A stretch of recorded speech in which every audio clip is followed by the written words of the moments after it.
Good morning and welcome to another Telling It Like It Is. My name is Jade Alberts, the founder of Peer Guidance, a purposeful group that helps startup grow, scale, and receive financing. I am today at the Plug and Play event in Banff, so I'm in my hotel room. It's nice and cold outside. As you can see, it's snowing on the screen. It's a beautiful day out there, and I'm looking forward to our conversation. But first, I want to thank Community Now magazine for their sponsorship. The 5th Annual Mental Wellness Summit is coming up Wednesday, December 14th. The website will be in the comments section. It is a chance for people to be vulnerable and share their stories and hopefully inspire others that are suffering in silence. If you want to come out, you can just come and listen. If you want to meet some of the people that are speaking and I'm hosting, I'm also talking about our story on our own. But it is a great place to come and listen. So next Wednesday, December 14th, tickets will be up in the comments. But let's talk a little My Normative with Danika Kelly. How are you today? Hello, I'm well. Thank you for having me and my special guest. I have an extra little minion for us today. Well, and look at we've got a new business partner. That's right, because I approve everything that goes out from my mommy's desk. Exactly, and and that's the thing. We always have to keep our business partners happy. So I think Yes, we do. Yes, we do, Jade. Yeah, we don't want anybody to get angry. We don't want anybody to come in and have and be sometimes a 1.5-year-old is probably a better business partner than some of the ones I've seen. Ooh, okay. Well, let's not gossip too much before we get into things. Oh my goodness, I can say that because I've seen a lot, but. But I really want to dive in, and I really appreciate you spending time with us today to share your story. And we got to meet a few years ago when you went through one of the TNT summits, and I loved your tagline was disrupting the sex and gender data gap. And I think that's something that people don't talk about a lot, and it's kind of out of sight, out of mind. People are data. But when it comes to, female type data, and again, I love that line. So why don't you, share how you came up with this line and your founding story? Yeah. So in the prep email you sent me, I was like, oh, Jade, you're so bang on. You said it sounds like this tagline has a relationship with your origin story. And it very much does. So my co-founder, Renee, and I both did our graduate studies in female health. And both of us ran into this fairly critical problem of there being no data in the fields that we wanted to do research into that accounted for female hormonal variability or even female hormonal physiological states. And so we were like, I guess we'll make an initial data set then. And so it's just a fascinating thing to kind of work through and go, there's got to be something. And just going from getting the highest level data security clearance that we could get from Health Canada, just going and pushing on and knocking on all these doors and being like, we don't really account for female hormonal states and how we do research, even with the recent requirements to include and account for not only having female bodies in the clinical trials, but also accounting for them in your analysis. So there's a big bucket of work to be done still in making the gender and sex data gaps more easy to close so that it's not a barrier to inclusion in clinical trials. And when do you have these clinical trials? I guess again, I'm gonna ask some basic questions out there. So again, for some of them I don't even know the answer to. But when it comes to, is there more data for men than there is women? Is that just a kind of a gender thing, or is you just wanted to make this more accessible? That's a really good question, and I think I'm going to break it into two questions. So yes, there is more data for men than women, in that we only in the 90s required to actually include women in clinical trials. So before that, everything that happened before that, we were like, men are practice for women. It's not like women go through anything different than men. It'll be fine. And then we had some really big, bad, scary clinical trial misfires and products go to market that really hurt women and female identifying people. And then we're like, okay, no, we need to include female bodies in clinical trials. And then since then, we've made strides in policy to include female bodies. The problem being that we still analyze them the same as we would a male body. And so that's kind of how the gap has been growing instead of closing. Okay. So with the early 90s coming out there, women being involved, obviously getting more data, what is it? Is it a slower process, or, have you been able to, with My Normative kind of, speed up that, or, or from, 90 to 2000 to, 2020 type thing when you launched your company, have you guys been a big part of making that, more accessible and bring out the awareness, I guess? Yeah, no, absolutely. So that's very much the objective for us. When we think about kind of like a theory of change or an impact model, the kind of big metrics that we look at is, are there more papers being published? Are there more studies being run? And are the numbers of participants kind of increasing in terms of representativeness of female bodies in clinical trials or observational trials? And so those are things that we kind of track and account for. We've only had, we had to go through our own clinical validation process. And so we've only had a minimum saleable product for a little while now, but even with just this initial product that we're able to really start to sell to research organizations and innovation organizations, we've had tremendous pickup. And even in our clinical validation study, this is like a fascinating business case kind of piece that we didn't, when we started, we didn't think of it as a business case test, we thought of it as clinical validation. For the same budget that it took to test 75 women the traditional way, we're able to do 4,000 women the new way. Wow. That is a huge impact on being able to have as many women identifying people as men identifying people on your inner clinical trials, and it's a huge impact on what is the number one barrier, which is cost. It's expensive to do hormone analytics, right? Yeah. No, again, I'm talking with Danika Kelly, the founder of My Normative. MyNormative.ca is the website. You can click on the comment section, go directly there. If you have any questions, put them in the comments, and we will answer them. Now, if you're watching this after, again, we will, Danika will answer any questions that you have. So, when we're talking about, now we're able to, do more people, make it more accessible, make it affordable, which I think is probably one of the, the biggest things. Why don't you share how your process works? Sure. So, the really big thing, and I think this is interesting, is we talk about the reference man all the time, right? So, even if we include female bodies in clinical trials, it's not including hormonal analytics.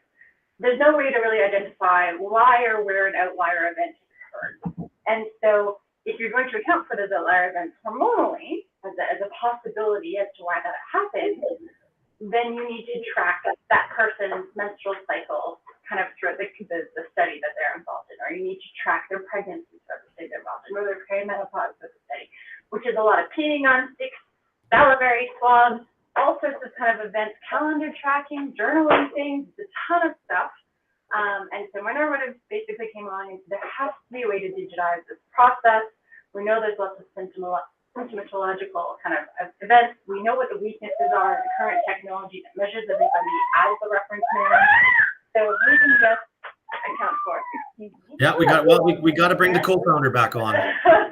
He's trying to unplug the computer. We don't need this. That's not good.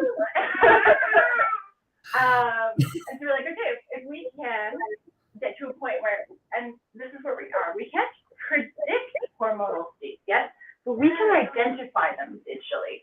And so that is a huge decrease in participant burden and a huge boon to researchers, because now, as a fun fact, you're more likely to tear your ACL right before you ovulate. So if you have a bunch of female athletes getting injured on the pitch, and you can correlate that to pre-ovulation estrogen impact, all of a sudden you know how to manage your risk around specific hormonal state with your female athletes and have higher performance outcomes and fewer injury outcomes. And so by knowing where someone is hormonally, you're able to start to have an impact on your risk, whatever your business is.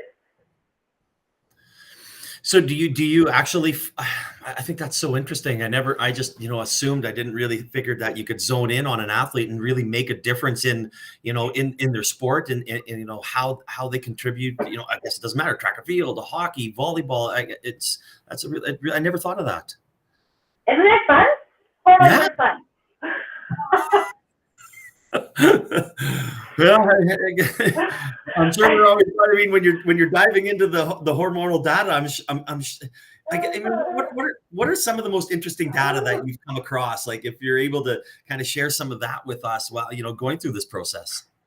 I think so. That's a really interesting question. Some interesting points that we come across.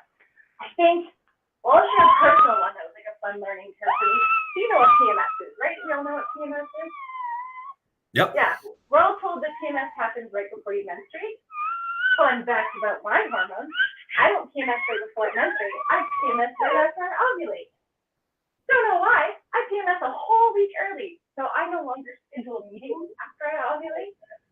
Because if you want the crankiest, perfectionist, nitpickiest version of myself, which I mean is actually a very highly productive person, but she's not very nice, then you book a meeting for me after I've ovulated. But if we want to have a nice, productive kind of conversation, we don't book stuff there. So some of those data points where there's a difference between quote unquote how my hormones should have an impact on my health and how they actually have an impact on my health. Those differentials are the super interesting ones, and those are the really fun ones we get back from users as well. Well, that's yeah, again. I mean, we, I have, Kath and I have 2 daughters, right? And we have, when you talk about, understanding the female hormones, I get it, right?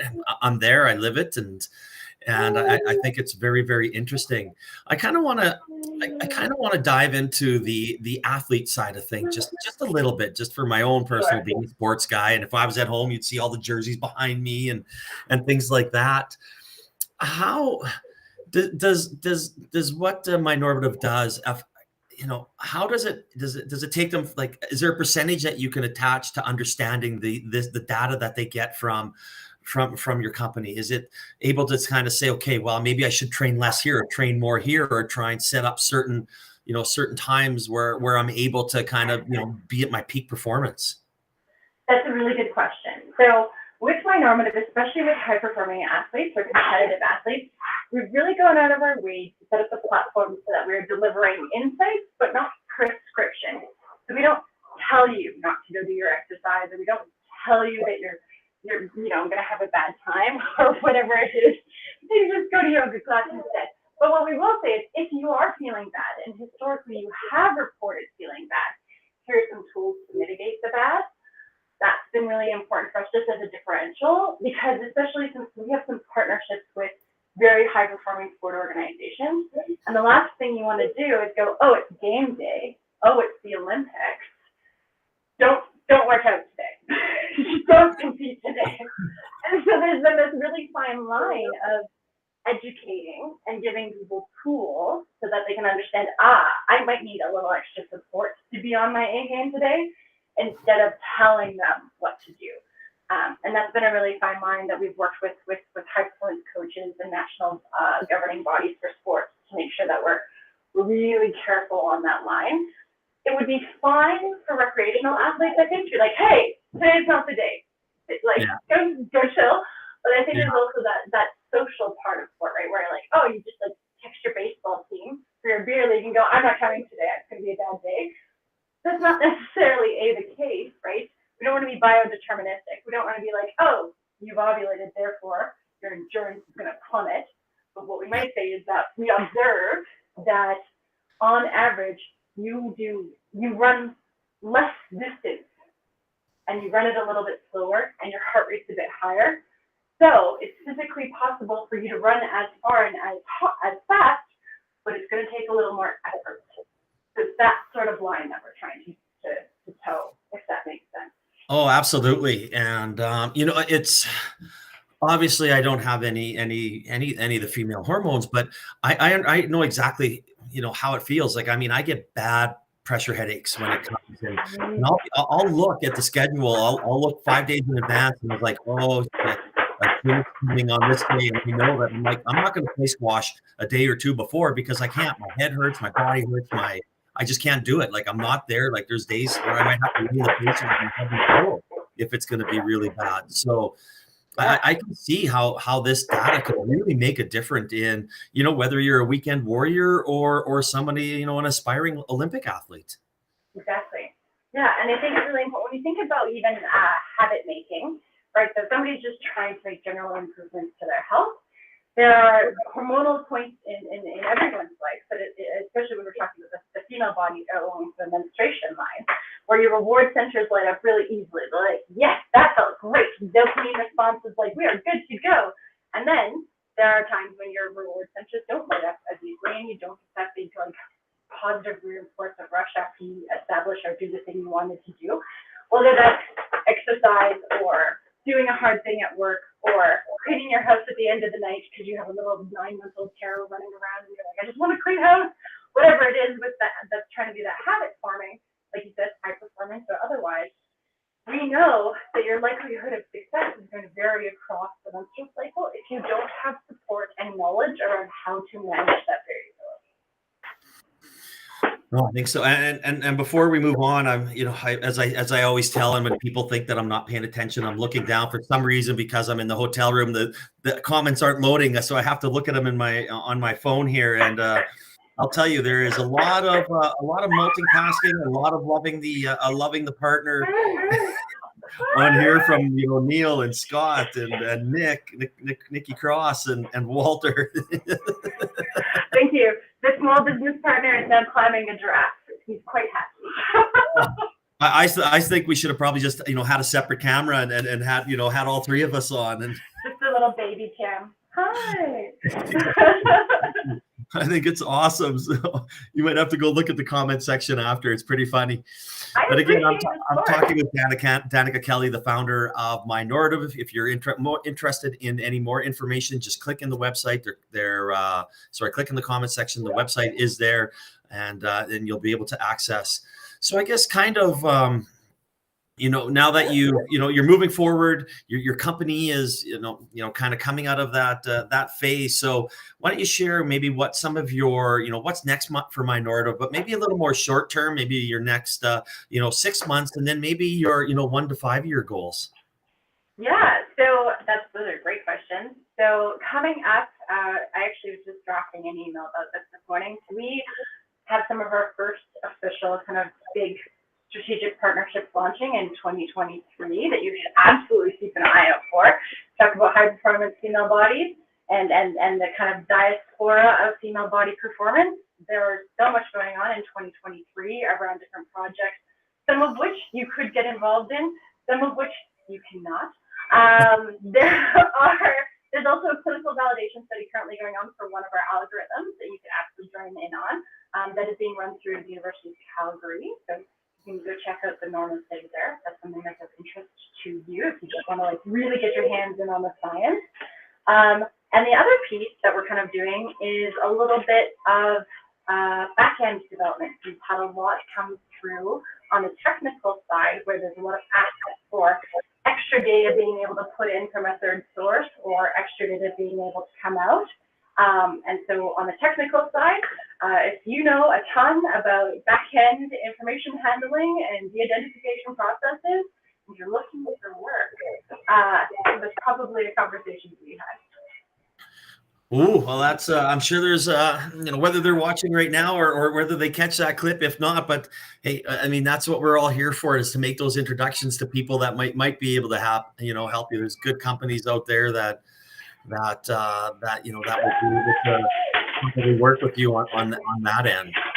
So yeah. We could probably have a little conversation about that offline. And and I don't want to.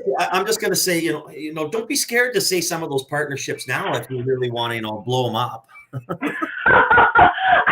told you before we got into it, it's going to go one more past the lawyers, and then maybe when you send out a follow-up email, it'll have made it through the past with the lawyers. I know. I just got to poke the bear a little bit, saying, "Hey." The amount that I want to brag to you, Jade, is unbelievable.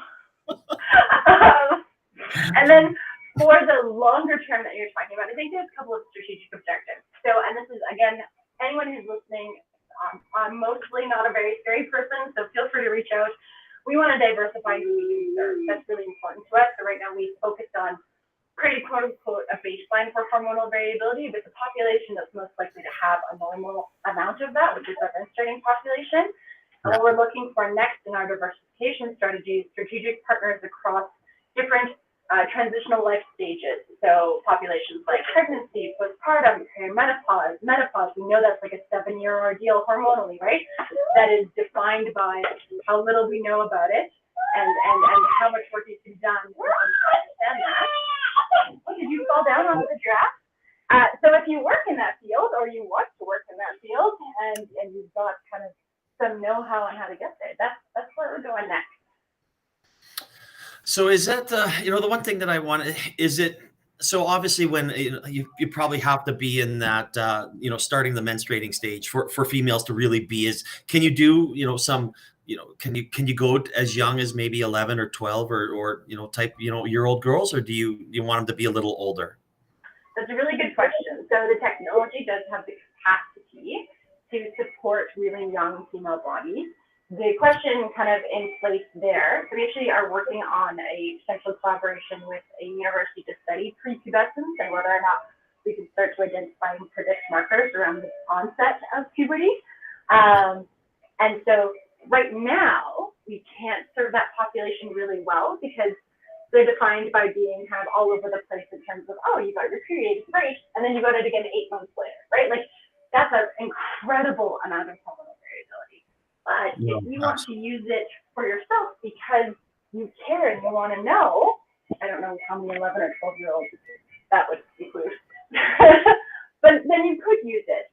But I would probably honestly wait till an announcement goes up that's recruiting for something like a study with that population.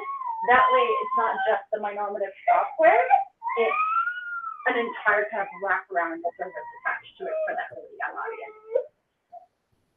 No, I mean, that's good to know. I actually meant to ask that actually earlier, but I was like, oh, I want to get that in because this is like, no. Right, because you have young girls, right?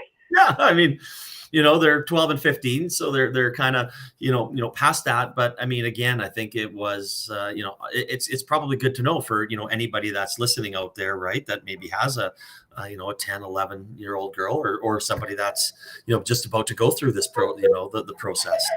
Absolutely. And if we come back to that sporting example from earlier, that's when you see that drop off results, right? High cranky boy. And it's because all of a sudden you feel bad and you don't know why, and you're not having fun at practice anymore. And all of these things, they're all knock-ons from the menstruation cycle, right? And that's why we have girls dropping out of sport. And that's tragic. Because if we just give the girls the education and the tools, then it might be a little bit less in terms of drop-off and negative impacts on female health. No, absolutely, right. And it's also very important, right? I mean, especially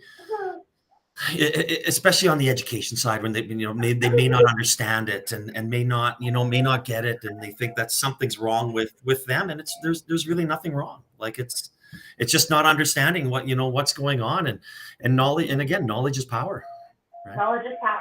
That's a huge part of our mission. So yes, we're a research platform first and foremost, but one of the big impacts we wanted to have was on the knowledge translation side. Anytime someone answers a question, we try and give them something in exchange for answering that question so that they feel like they've walked away from that interaction with a little bit more power kind of in their pocket to use to understand that interaction. No, absolutely. Absolutely. Man, I love this conversation, and I'm looking at, now I'm hungry.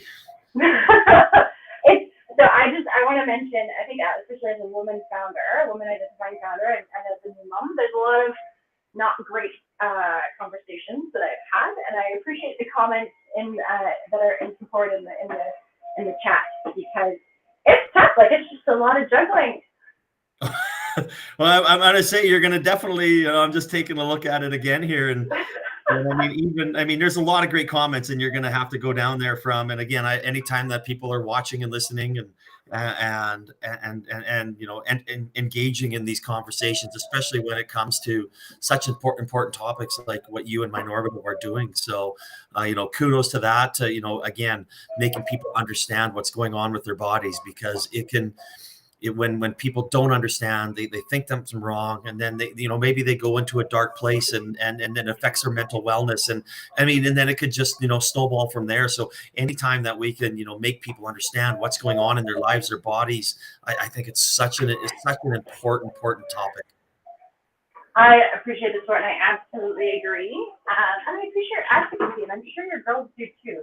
Because that's a lot of just having people around you who can shine a light on this is maybe a normal experience and it's okay, and give you those supports when you're having those tough days. You're like, I don't want to go to soccer practice ever again. Exactly. Oh my goodness. Well, you know what? Again, I'm sad when these conversations come to the end, but I'm not going to let you and run away on till you give us one last question. And again, I've asked this almost 250 times, and I share it on Fridays because I get such good feedback from entrepreneurs like yourself. So, if you had one piece of advice for a startup entrepreneur, what would that be, Danika? One piece of advice for a startup entrepreneur. Ooh. Start talking to people early. Start talking to people early. I just didn't think, I felt like I needed to have a product, I needed to have all of these things. I needed to have my first customer. I needed to have so many things before I could talk to people about what I was doing and feel like I could really own my expertise in the area. But it's not true at all. The earlier you talk to people, the more likely you are to find those early strategic partnerships, the more likely it is that you can co-construct something with someone that's meaningful to their organization. And I mean, I would say that when I look back, I thought I was releasing my product early when I did it because it wasn't where I wanted it to be. But if I'd released it earlier, I'd be in even better shape. Talk to people early. It's so good. And just don't be afraid of being like, I am new to this particular domain. But I know that if I talk to you about it as a stakeholder, I can represent that in my technology and in my company. I know, I love that, right? And it's one of the things that's so easily, and it's probably the first thing that gets dropped when an entrepreneur is busy, whether busy in life, busy with family, busy with sports, busy with kids, busy with whatever you're in.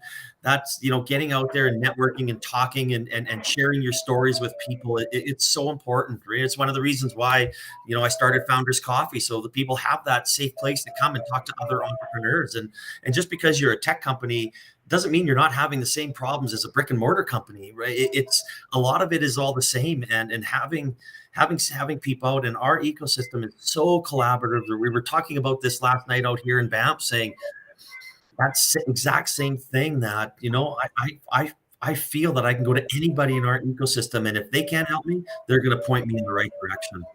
Oh, absolutely. I waited until I had a minimum quote unquote saleable product to really start having valuable sales conversations, and then I felt like an absolute idiot because the first contract we were coming through, I could have started ages ago. I didn't need to wait as long as I needed, like I did.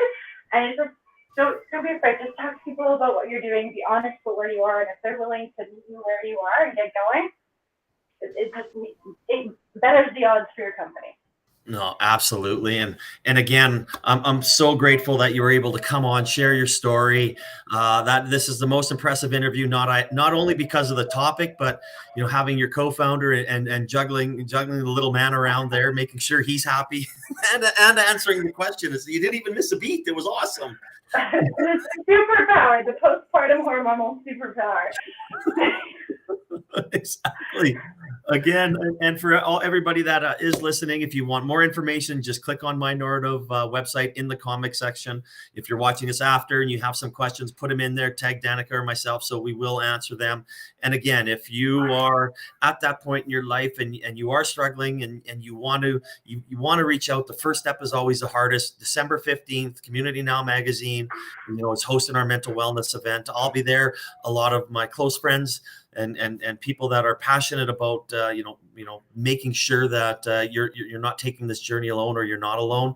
There's tickets. I have a few more free tickets to hand out to anybody that wants to go, and I purchased 10 of them. So I'll hand out any tickets to anybody that wants to come. So Danika, thank you again for your time today, and I wish you a fantastic rest of your Wednesday. Thank you so much. You as well. Have a great rest of your day. We'll talk to everybody soon. Bye-bye.